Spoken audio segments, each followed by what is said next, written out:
کسی نے کہا کہ اس مذاق میں اسٹیٹس لگایا ہوا تھا، بھائی نے اس کا کویسچن کیا ہے کہ اسلام کے لیے سب سے زیادہ قربانی بکروں نے دی ہے، تو کیا حکم شرع ہوگا؟ دیکھیں، پہلے بھی ہم نے کہا کہ اس قسم کا مذاق ہنسانے کے لیے، دیگر چیزوں کے لیے انسان کر لیتا ہے، لیکن یہ نہیں سوچتا کہ اس مذاق کو شریعت مطلب اگنور کر رہی ہے کہ نہیں کر رہی۔ سب سے زیادہ قربانی کیا بکروں نے دی ہے؟ اب یہ مذاق میں کر دیا انہوں نے کہ بکرے قربانی دے رہے ہیں، تو گائے بھی تو قربان ہو رہی ہے، بیل بھی تو قربان ہو رہے ہیں، اونٹ بھی تو قربان ہو رہے ہیں۔ پہلی بات تو ہے کہ بکروں نے نہیں دی، لیکن وہی ہنسانے کے لیے بس یہ۔ اور اگر آپ اسلام کے معاملات دیکھیں تو ہمارے اکابرین نے قربانی دی ہے، انبیاء علیہ السلام نے قربانی، صحابہ کرام، اہل بیت اطہار، اولیاء عظام نے، علماء نے، مجتہدین نے قربانی دی، اور آپ یہ مذاق ہنسی مذاق میں لگے ہوئے ہیں۔ تو میں نے پہلے بھی آپ کو نوجوانوں کو سمجھایا تھا خاص طور پہ کہ خدا کے واسطے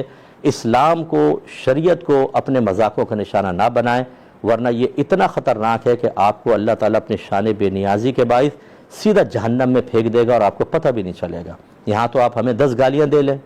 یہ ڈلتا ہے پروگرام تو نیچے کمنٹس دیتے ہوں گے، الٹے سیدھے کمنٹس میں تو خیر پڑھتا ہی نہیں ہوں، لیکن کر لیں آپ، جرات اچھی طرح کر لیں، لیکن ڈے آف ججمنٹ میں یاد رکھیے گا، یہ مذاق اڑانا، اس طریقے کے اسٹیٹس لگانا، کیا فائدہ ہوا؟ چند لوگ ہنس پڑیں گے، بس آپ پہ وبال آخرت آ گیا، اور وہ ہنس کے چلے گئے، آپ ہنس رہے ہیں، ان سب کی ہنسی مذاق ٹھٹے کا سارا وبال آپ کے اوپر ہے۔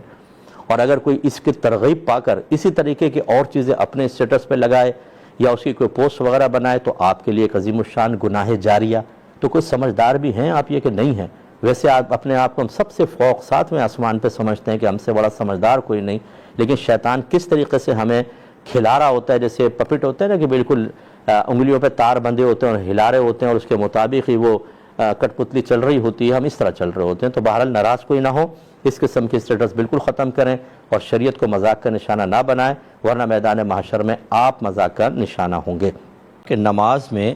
اپنے بھائی یا کسی دوست کو ہنسانا کیسا ہے؟ دیکھیں، بالکل غلط عمل ہے اور حرام اور گناہ کبیرہ ہے، کیونکہ جب انسان اللہ تبارک و تعالیٰ کی بارگاہ میں کھڑا ہوتا ہے تو اس کا ایک ادب ملحوظ رکھنا انتہائی ضروری ہے۔ آپ کسی دنیاوی افسر کے سامنے کھڑے اور ہنس پڑیں، ماں باپ نصیحت کر رہے ہوں آپ ہنس پڑیں، ٹیچر کوئی بات کہہ رہا ہو آپ ہنس پڑیں، تو بتائیں لائق سزا ہوتے ہیں یا نہیں ہوتے؟ تو اللہ تبارک و تعالیٰ کی بارگاہ میں کھڑے ہو کر ایسی حرکتیں کرنا، اسی لیے رحمت کونین صلی اللہ علیہ وسلم نے خشوع و خضوع کو قائم رکھنے کی غرض سے ارشاد فرمایا کہ جب تم نماز پڑھو تو اس طرح پڑھو کہ جیسے تم اپنے رب کو دیکھ رہے ہو، اور اگر تم اس کو نہیں دیکھتے تو وہ تو تمہیں دیکھ ہی رہا ہے۔ اس لیے خشوع و خضوع۔ ایک شخص کو دیکھا سرکار نے کہ حالت نماز میں داڑھی سے کھیل رہا تھا، فرمایا کہ اگر اس کے قلب میں خشوع ہوتا، یعنی خوف خدا ہوتا، اہمیت ہوتی، تو اس کے ظاہری اعضاء بھی خشوع پذیر ہوتے۔ گویا کہ ایک پرسنل عمل جو نماز سے بے توجہی کے اوپر دلالت کر رہا ہے، سرکار نے اس کو ناپسند فرمایا، چاہے جائے کہ ایک ایسے شیطان کا سا کردار ادا کیا جائے، کیونکہ ایک شیطان ہوتا ہے جو خاص نمازی کے دل میں وسوسے پیدا کرنے کے لیے بطور آزمائش ہم پر مسلط کیا گیا ہے، ہم اسی کا کردار ادا کرنے لگ جائیں۔ صحابہ کہتے ہیں کہ سرکار نماز پڑھا رہے تھے، کوئی ایک صحابی آئے جن کی آنکھوں میں تھوڑا سا کمزوری تھی، تو وہ کنویں کے اندر گر گئے، تو جو پیچھے لوگ کھڑے ہوئے تھے وہ ہنس پڑے۔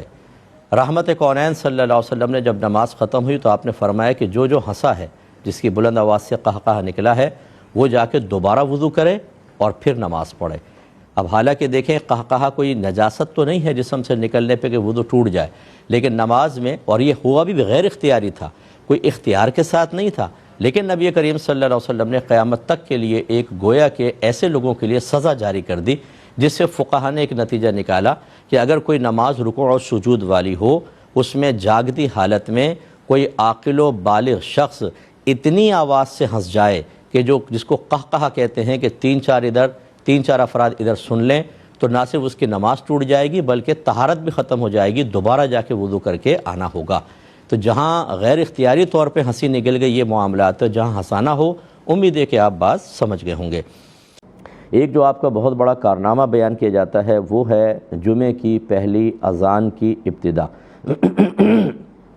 نبی کریم صلی اللہ علیہ وسلم کے دور میں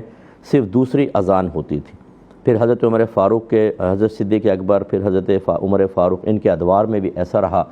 جب عثمان غنی رضی اللہ تعالیٰ عنہ کا دور حکومت آیا تو مدینہ میں بہت ایکسٹینشن ہو گئی اور بازار مدینہ کے باہر لگنے لگے، اور پھر ایسا ہوتا تھا کہ جمعے کی جب اذان دی جاتی تھی تو بعض اوقات لوگوں تک آواز نہیں پہنچتی تھی، تو جمعے میں آنے میں تاخیر محسوس ہونے لگی۔ تو آپ نے ایک زاورا کا مقام تھا بازار کے قریب، وہاں پر مؤذن کو کہا کہ ایک اذان کافی وقت پہلے آپ دے دیا کریں تاکہ لوگ ہوشیار ہو جائیں اور جمعے کی تیاری کر سکیں۔ تو یہ پہلی اذان کی ایجاد جو ہے عثمان غنی رضی اللہ تعالی عنہ کا خاصہ ہے۔ اور پھر اب یہ دیکھیں کہ پورے عالم اسلام میں جمعے کی 2 اذانیں ہوتی ہیں، ایک وہ جو عثمان غنی رضی اللہ تعالی عنہ نے ایجاد فرمائی، اور دوسری اذان وہ جو خود نبی کریم صلی اللہ علیہ وسلم کے دور مبارکہ میں ہوتی تھی۔ ایک انہوں نے کہا کہ کسی نے یہ کہا ہے کہ قربانی کا گوشت کسی غیر مسلم کو نہ دیا جائے، کیونکہ جب آپ دیں گے تو وہ شراب پی کے اس گوشت کو کھاتے ہیں، شراب بھی پیتے ہیں ساتھ ساتھ، کیا حکم شرع ہوگا؟ دیکھیں، غیر مسلم کو گوشت نہ دینے کی علت یہ نہیں ہے کہ وہ شراب کے ساتھ گوشت کھائے گا۔ معذرت کے ساتھ یہ تو بہت سے مسلمان بھی کر رہے ہیں، شرابی ہوتے ہیں اور قربانی کا گوشت بھی شراب کے ساتھ وہ کھا رہے ہوتے ہیں، تو اس کا تو ان کو بھی نہ دیں۔ اصل مسئلہ یہ ہے کہ پہلے دور میں ایسا ہوتا تھا، مسلمان کسی ملک پر حملہ کرتے تھے تو ان کو پہلے اسلام کی دعوت دیتے، اگر وہ قبول نہ کرتے تو پھر ان کو آفر کرتے تھے کہ آپ ہمارے ذمے میں آ جائیں،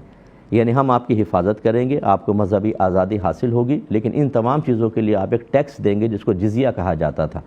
تو وہ جب راضی ہو جاتے تھے تو یہ ذمی کافر کہلاتے تھے۔ ذمی کافر کا کچھ حق رکھا ہے شریعت نے، انہیں قربانی کا گوشت دے سکتے ہیں، اور جو اس طرح کا ذمی نہ ہو وہ حربی کافر ہوتا ہے، یعنی جنگ والا کافر، جنگی کافر۔ تو حربی کافر کو قربانی کا گوشت نہیں دینا چاہیے۔ ہندوستان کے اندر جتنے کفار ہیں وہ حربی کافر ہیں، اسی طرح باہر کے ملکوں میں حربی کافر ہیں، انہیں قربانی کا گوشت دینا منع کیا گیا ہے، مکروہ ہے کہ نہ دیا جائے۔ اور اعلیٰ حضرت نے خاص فرمایا کہ جب مسلمان موجود ہو تو پھر ان کو گوشت دینا تو حماقت ہے کہ اپنے مسلمان بھائی کو چھوڑ کر اسے نہیں دے رہے، ادھر دے رہے ہیں۔ ہاں، یہ الگ بات ہے، میں نے پہلے بھی ذکر کیا تھا کہ بعض اوقات ظاہری رویہ اختیار کرنا یہ ایک مسلمان کی مجبوری ہو جاتا ہے کہ وہ اپنے آپ کو بہت بڑے بڑے نقصانات سے بچانا چاہتا ہے، کہ اگر اس طرح کے معاملات نہ کریں تو نوٹ کر لیا جاتا ہے کہ یہ کرتا نہیں ہے اور پھر اس کو ٹارگٹ بنایا جاتا ہے۔ بس اس سے زیادہ میں تفصیل نہیں بیان کروں گا، آپ سمجھ گئے ہوں گے۔ تو اس طرح کے اگر خطرات اپنے لیے موجود ہوں تو پھر اپنے آپ کو اس خطرے سے بچانے کی نیت سے حربی کافر کو بھی کچھ دے دیا جائے تو اس کی گنجائش نکلے گی، ورنہ حتی الامکان رکنا چاہیے۔ بہرحال جو لاجک یہاں بیان ہوئی وہ بالکل ناقابل التفات ہے۔